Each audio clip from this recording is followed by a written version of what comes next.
नमस्कार दोस्तों, स्वागत है आप सबका आपके अपने YouTube चैनल रेनवो स्टडी में। दोस्तों, जैसा कि हम लोग विकास के प्रमुख सिद्धांतों को पढ़ रहे थे, जिसमें पहला जो हमने पढ़ा मनोलैंगिक विकास का सिद्धांत, जिसे दिया था सिगमंड फ्राइड ने। दूसरा पढ़ा संज्ञानात्मक विकास का सिद्धांत, जिसे दिया था जीन पियाजे जी ने। और तीसरा जो हमने पढ़ा वो मनोसामाजिक विकास का सिद्धांत, इसको दिया था एरिक एरिक्सन ने। तो आज जो हम पढ़ेंगे वो नैतिक विकास का सिद्धांत।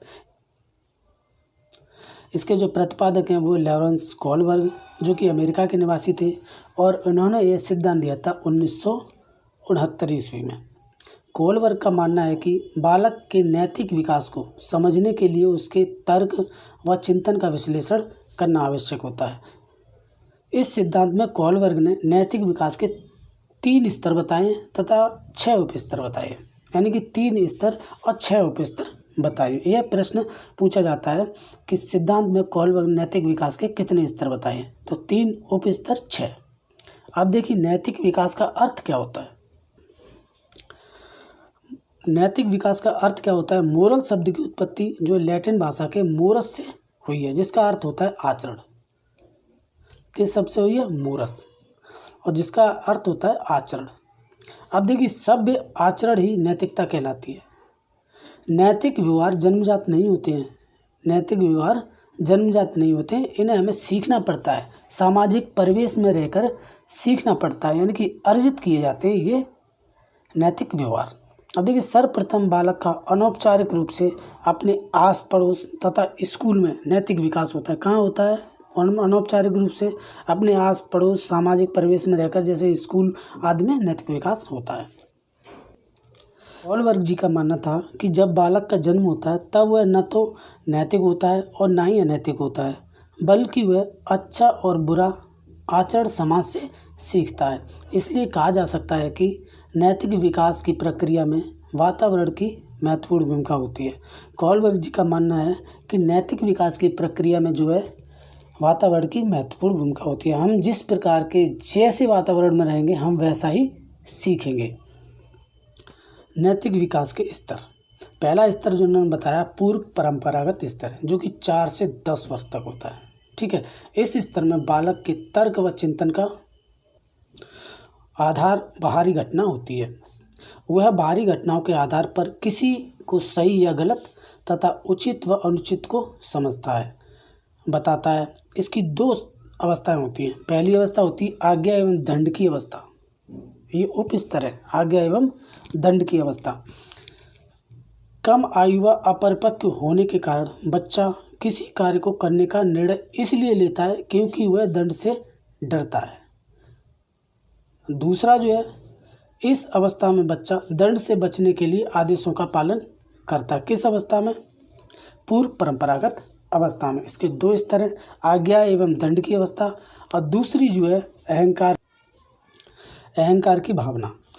इस अवस्था में बच्चे का चिंतन का स्वरूप बदल जाता है। यदि उसका कोई उद्देश्य झूठ बोलने से पूरा होता है तो वह झूठ बोलता है, यानी कि दंड से बचने के लिए बालक झूठ भी बोलना सीख जाता है। अगर उसका उद्देश्य झूठ बोलने से पूरा होता है तो वह झूठ बोलने से झिझकेगा नहीं, बोल देगा। दूसरा स्तर उन्होंने बताया परंपरागत स्तर, जो कि होता है 10 से 13 वर्ष की आयु में। इस स्तर पर बालक का तर्क व चिंतन का आधार सामाजिक होता है। इसकी 2 अवस्थाएं होती हैं। पहली है प्रशंसा की अवस्था, यानी कि इस अवस्था में बच्चा जो भी करता है वह किसके लिए करता है? प्रशंसा पाने के लिए। दूसरी है सामाजिक व्यवस्था के प्रति सम्मान की अवस्था, यानी कि stage of respect to social system. इस अवस्था में पहुंचकर बालक सामाजिक नियमों के विरुद्ध प्रत्येक कार्य को कैसा मानता है? अनैतिक मानता है। अब तीसरी जो स्टेज आती है हमारी पास्ट परंपरागत स्तर, जो कि 13 वर्ष के बाद की होती है। अब आप इसका जो समय जो है वो भी याद करना पड़ेगा आपको। समय भी पूछ लिया जाता है कभी कभी एग्जाम में।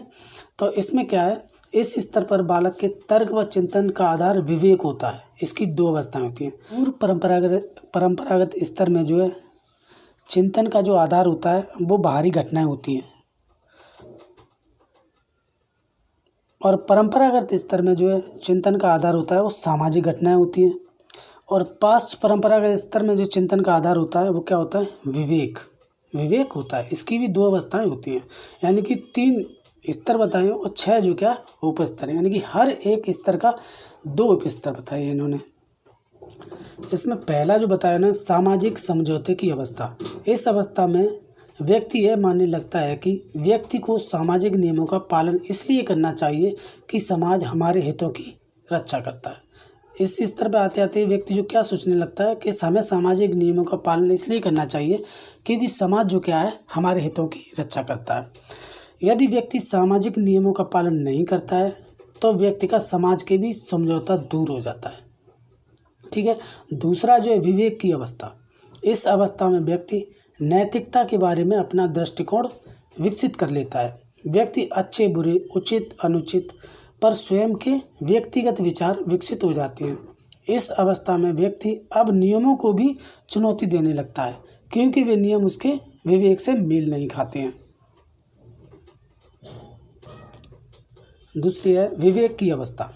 इस अवस्था में व्यक्ति नैतिकता के बारे में अपना दृष्टिकोण जो है विकसित कर लेता है।